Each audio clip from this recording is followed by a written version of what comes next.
Part 3. Test 1. Number 1.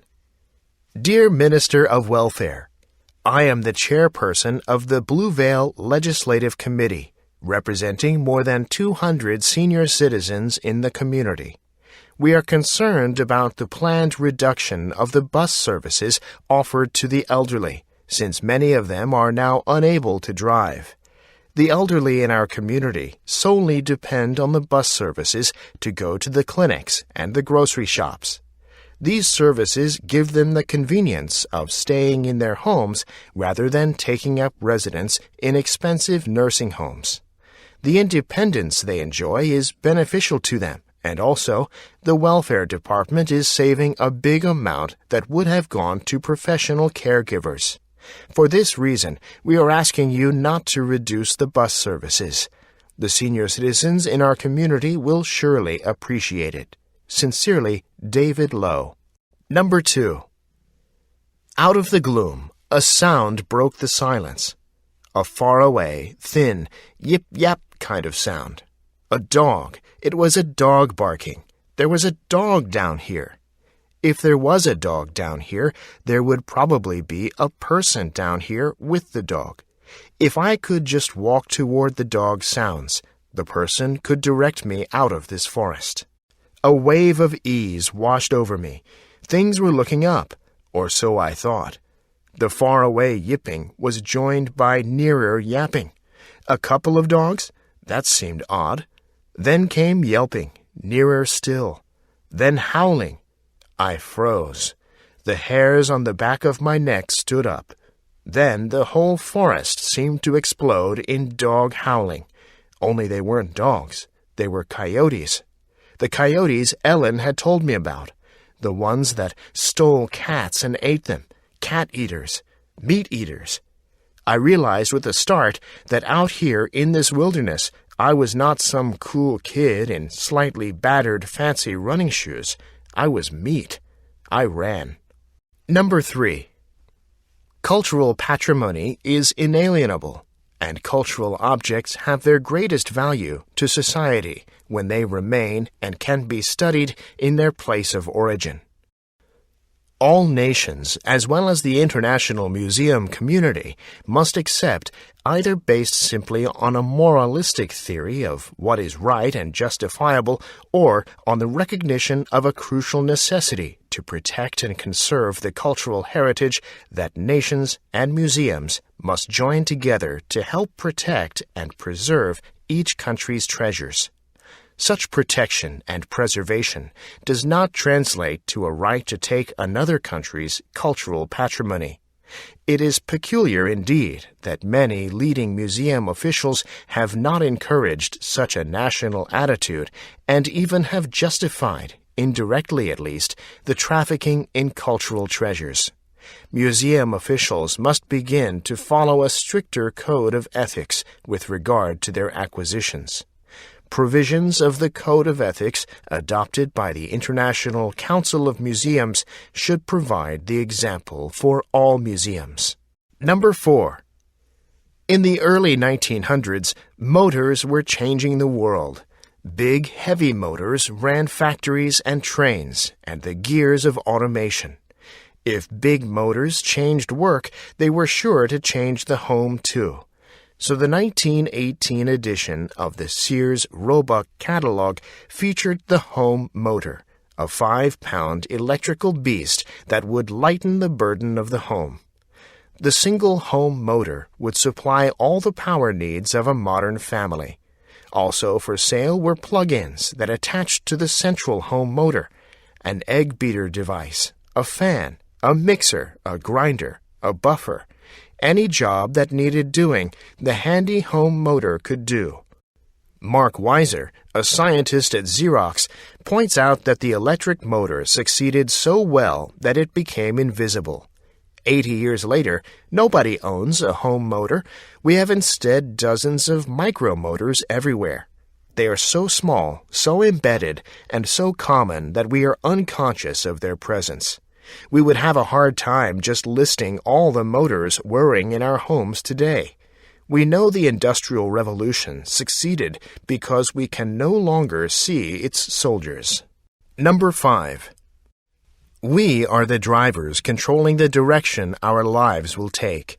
Whether you follow a spiritual guiding light or have a gut instinct that urges you to act, ultimately you are the one writing the manuscript of your life story. Research shows that adults make approximately 35,000 decisions a day, both consciously and subconsciously. Whether it is true or not, we face decisions from the moment we wake up until the very seconds before we fall asleep, all to repeat this cycle in just a few short hours. Although many of these choices and decisions are routine, they have an impact on our life. One decision leads to another, creating a cascading chain of events. The point? If you are feeling yourself getting stuck in an unhappy environment, alter a choice you make day after day.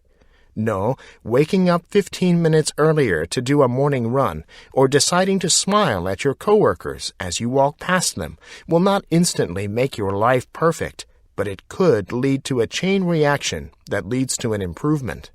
Number 6. Popular music is much talked about in terms of youth culture and kinds of resistance. This is both valid and yet misleading. Not all subcultures are about youth, and youth itself is a notion that contains great diversity. It is a label that appeals to marketeers and sociologists, but still conceals a range of ages and of cultural behaviors. So consumers of Irish folk music, or of Indian film music, or of reggae may feel their identities are being reinforced, and may feel that they are asserting that identity against dominant cultural forms. But they are not necessarily young, and they are not resisting with a kind of loud public display which makes the tabloids. Brackett talks about the dangers of interpreting music only through youth culture, and about a naive, romanticized celebration of youth rebellion. Demographic realities mean that youth audiences have grown old, yet have not simply abandoned the popular music of their younger days for some form of easy listening. Rock music is still part of the identity of a now middle-aged generation. Where they stand in relation to kinds of resistance and to counterculture has not been adequately explored. Number 7. Some people are nostalgic for a simpler life, more deeply embedded in natural rhythms. The environmental humanities increasingly tend toward a different view. In industrialized societies, rural and suburban residents generally have larger carbon footprints than city dwellers, because people in the countryside drive considerable distances between workplaces, shops, school, and a home that is expensive to heat and cool. An urban apartment building with shared walls is more heat efficient than a house, and the greater population density of cities makes mass transit feasible. Nor is placemaking in cities necessarily cut off from nature. To the contrary, urban planners now search for ways to make cities greener. They recognize that a city is not outside the natural world, but part of it. Streams once buried in culverts are being opened up. Green corridors are being established. Green roof gardens are being created. And new buildings are designed to harvest wind and solar energy. Even without such innovations, city residents often have a smaller environmental impact than people seemingly closer to nature. Number 8. Place des Vosges is considered to be the prototype of residential squares in Europe. On a site near the city walls and the Bastille, it had gone through several phases of development and decline before it was planned to become a factory. However, the king decided that a square should be built there. First, the 3 sides of the square were built in front of the factory, and, after the closure of the factory, the 4th side was also built on its site. It was completed in 1612 and was named Place Royale. Rather than fronting houses onto the busy and crowded streets, which was a feature of medieval towns, This was a space that excluded and discouraged traffic, creating an enclosed and exclusive residential environment. To emphasize the unity of composition, the 38 houses that surrounded the square were ordered to have uniform facades, a row of dormer windows in steep, slate-finished individual roofs that covered two-story houses above a continuous ground-floor arcade. 2 arched entrances from the north and the south provided access to the space, although a new access was added to the square later.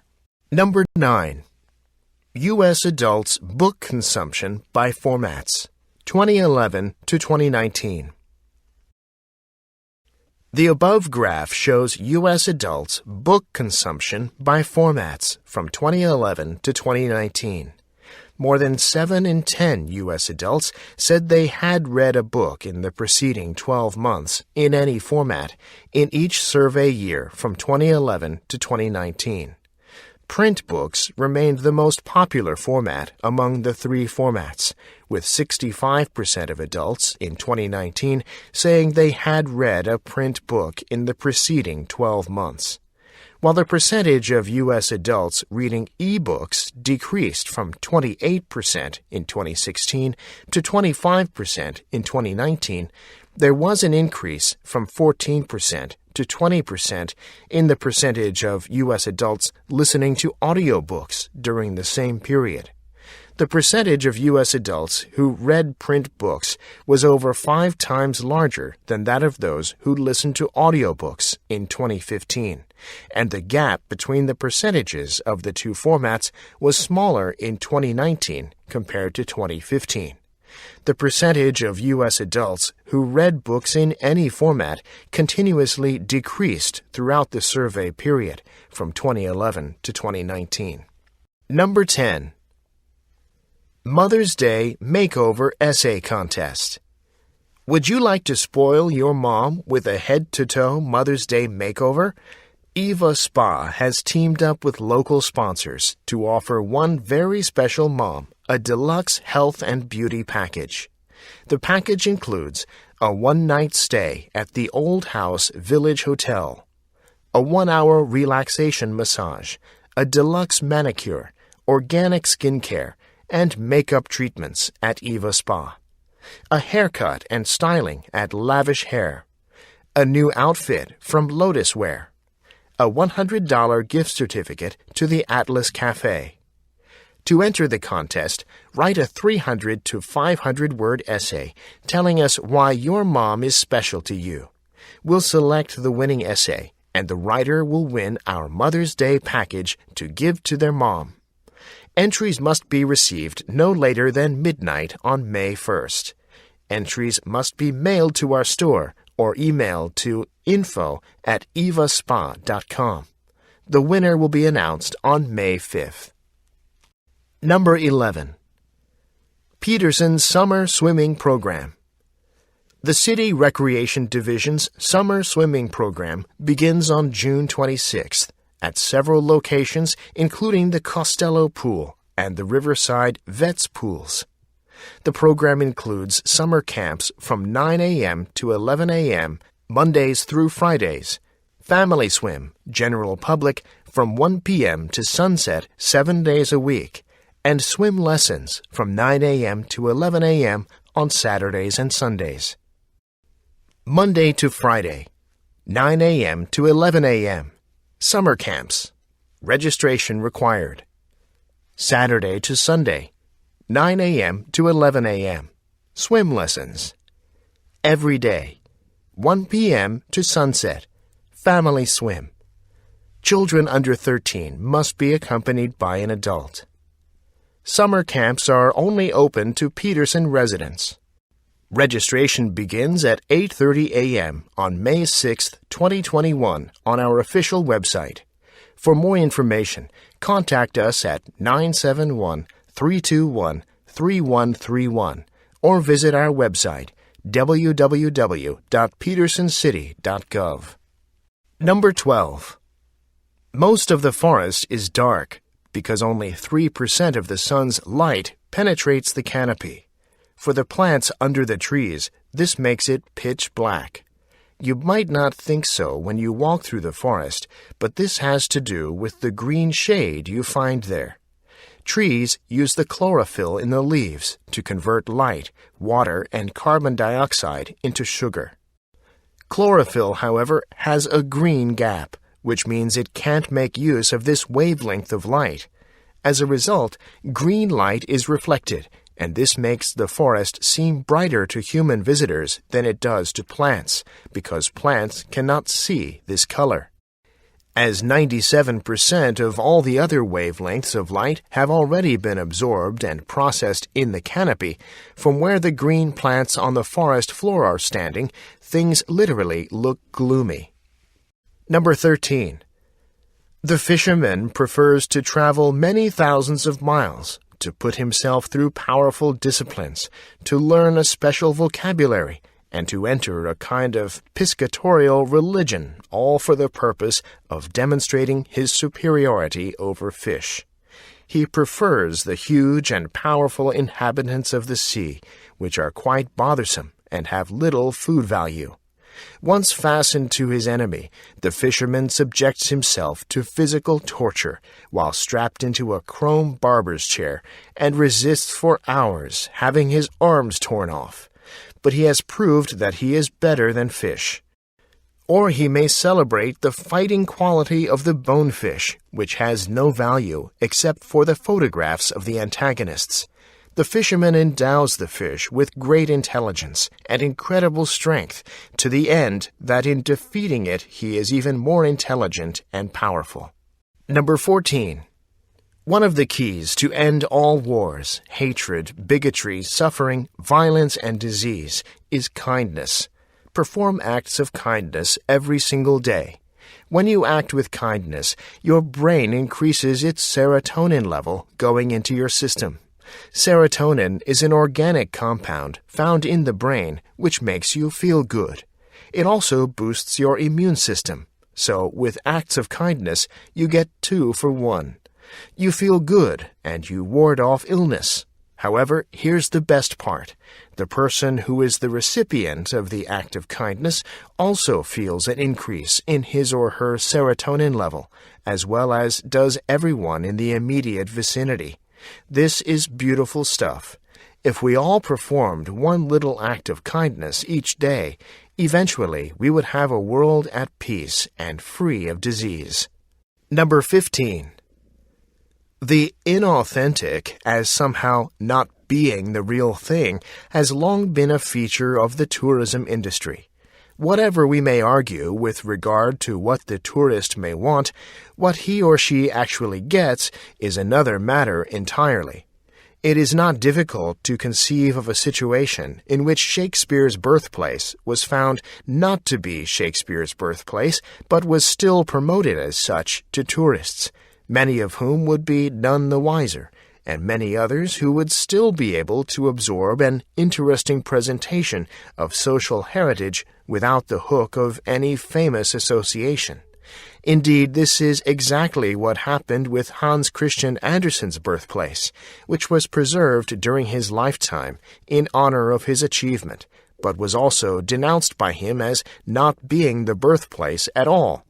Now referred to as the house traditionally associated with Hans Christian Andersen, it is still the core of the Hans Christian Andersen Museum in Odense. Thus, authentic pilgrimage continues to center on an inauthentic location. Number 16. One of the problems with a belief system characterized by radical individualism is that it promotes a narrow and limited understanding of freedom. Even though American political culture is especially associated with the twin concepts of freedom and liberty, our historical interpretation and application of freedom lacks consensus and consistency. Many of us learned in grade school that the Pilgrims fled Europe in search of religious freedom, but when the first European settlers found their freedom in the new land, it was at the expense of native people who experienced domination at the hands of the American colonizers. Similarly, students are taught that the American Revolution was a war of independence from the tyranny of the British, but the historical record also reveals that many of our great patriots were not concerned with the tyranny they inflicted on their very own African slaves. Number 17. U.S. researchers suspect that there are definite disadvantages to our powerful brain. They compared the self-destructive programming of human cells with a similar program that works in great apes, specifically chimpanzees. This program destroys and dismantles old and defective cells. Their comparison showed that the cleanup mechanism is a lot more effective in chimpanzees than it is in people, and the researchers believe that the reduced rate at which cells are broken down in humans allows for larger brain growth and a higher rate of connections between cells. But this improvement in intelligence probably comes at a high price, because the chimp's self-cleansing mechanism also gets rid of cancer cells. Whereas chimpanzees hardly ever get cancer, in humans this disease is one of the top causes of death. Are we paying the price for our intellectual capacities? If our current level of intelligence is not suited to the survival of humankind, it must either be increased or lowered. The latter is probably unacceptable, as we can't reconcile it with our ideas about self-worth. Number 18. Services are often tailor-made to suit the customer. Sometimes the product is a unique solution to a customer's requirements, such as a consultant's report, a dental filling, or a haircut. At other times, the choice is limited to a menu of services on offer, for example, a house mortgage, a car service, or office cleaning. Even so, there is likely to be considerable personalization of the service to meet an individual customer's requirements. The amount, term, and interest rates of a mortgage vary from customer to customer within the overall guidelines of the building society, for example. One of the key roles of standardization in the workplace is that it creates routine procedures that managers and employees can follow to complete tasks and responsibilities. This lack of standardization of the final delivered product makes personal contact between the supplier of a service or their agent and the customer desirable and often inevitable. Number 19.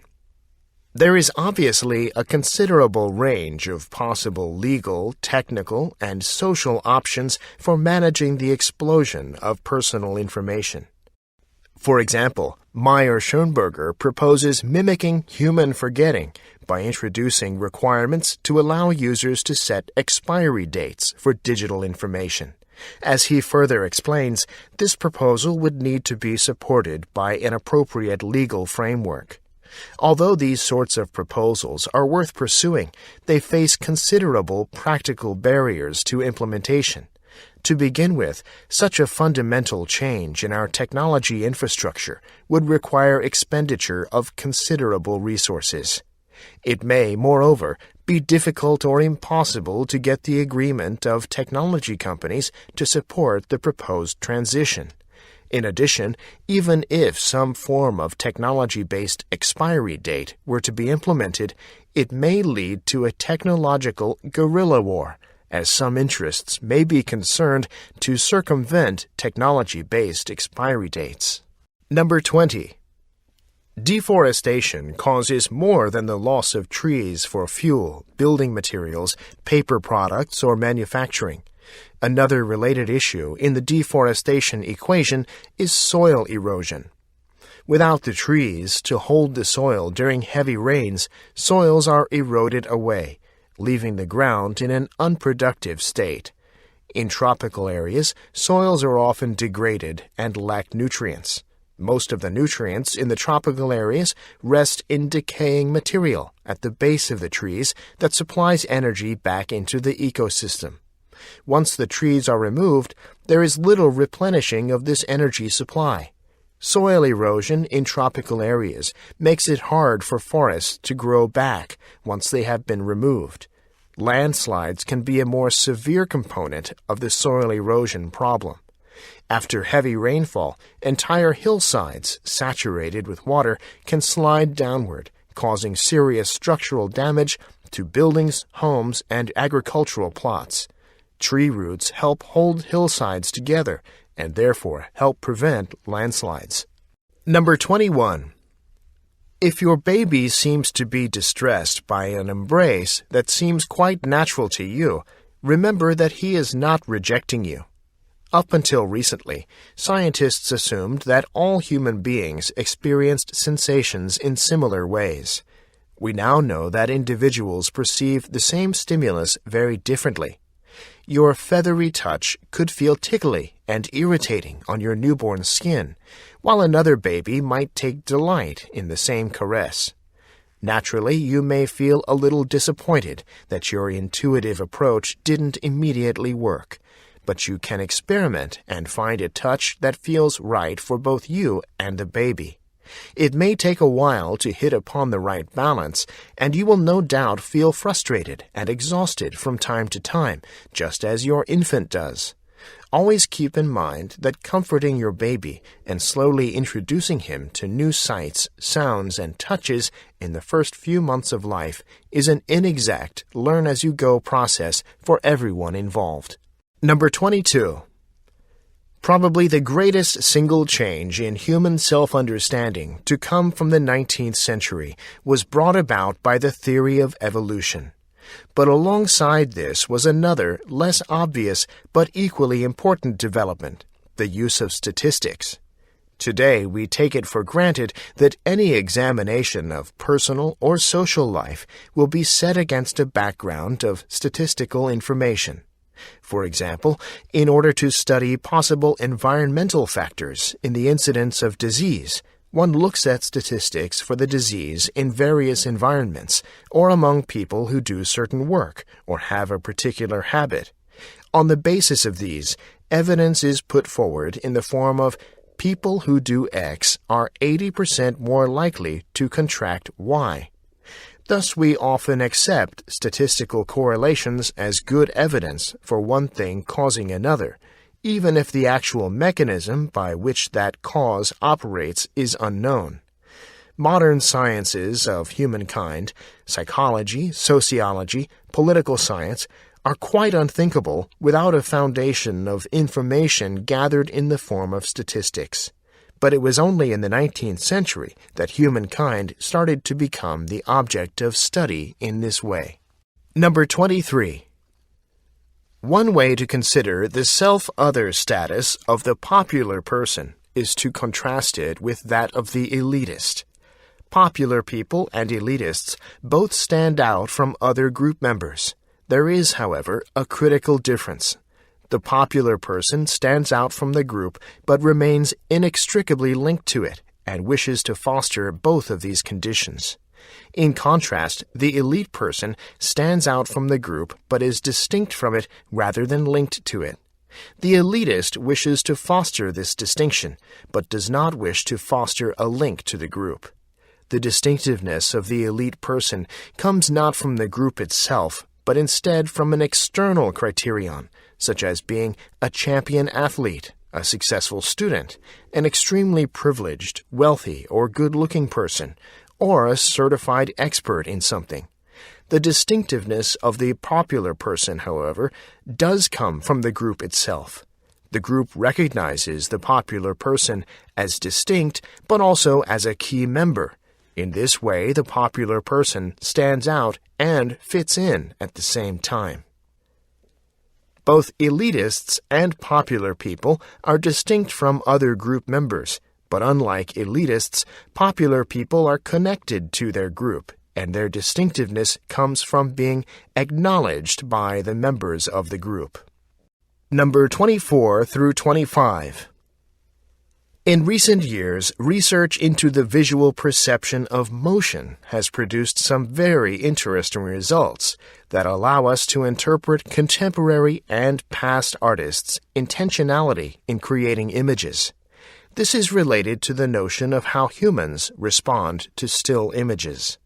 The research suggests that while looking at still pictures of an object that we know from experience is connected to motion, our brains activate the areas responsible for perceiving movement or action. It is proposed that such stimuli indicate motion to the brain by perceiving the object immediately before and after the photograph was taken. Other research on this topic, in particular bodily responses to static images representing motion, provides further support for these findings. Increased respiration and heart rates in observers were recorded when they were looking at static pictures of people engaged in physical activities, as if by looking at snapshots of pictures of people exercising, the viewer starts to exercise without performing any physical activity. Increased activity was noted in a promoter area of the brain involved in the visual comprehension of static pictures of images representing action. It is like looking at a picture of a runner or a skier and implicitly knowing that they represent action, movement, due to the stimulation of particular brain areas and their physiological responses. Furthermore, we implicitly know that a person or object has shifted from one place to another, from one position to another, in the process of movement. It is essential for us to be aware of how we see images and how the artist's intentionality is employed in visual communication. Number 26 through 28. Mrs. Jones decided to get rid of all the junk in her attic, so she removed everything she could find of little value to her and spread the items out on her front lawn. She hooked up her garden hose and washed everything down, letting her belongings dry in the late morning sun. She set up long tables and covered them with cloth, and then placed all the carefully marked items on the tables, $2 for this and $1 for that. Everything was marked low for a quick sale. In the early afternoon, the sale began. Many people arrived, and the items went quickly. Mrs. Jones had one old vase left on the table. As she was about to close down the sale, an elderly lady approached the table and the lone vase. She picked up the vase, turned it around, and found $2 written on masking tape. "Ma'am," she asked, "are you sure you want to sell this for $2?